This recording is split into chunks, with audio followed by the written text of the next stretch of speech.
বাচ্চারা যখন লিখতে শেখে না, শুধুমাত্র এবিসিডি পড়তে শেখে, তখন আমরা বেসিক্যালি ক্যাপিটাল হাতের এবিসিডিগুলো শেখাই এবং তারপরে আমরা স্মলে শেখাই, মানে আপার কেস আর লোয়ার কেসটা শেখাই।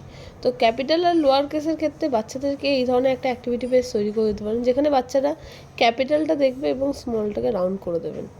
তো আমি এখানে পুরো একদম ডবল ডবল সেট দিয়েছি এবং এখানে একটা মজার বিষয় যেটা অবশ্যই করবেন, যেমন যেগুলো হচ্ছে বাচ্চাদের ক্ষেত্রে বেশিরভাগ ভুলটা দেখা যায় বি আর ডি এর ক্ষেত্রে ভুল করে ফেলে।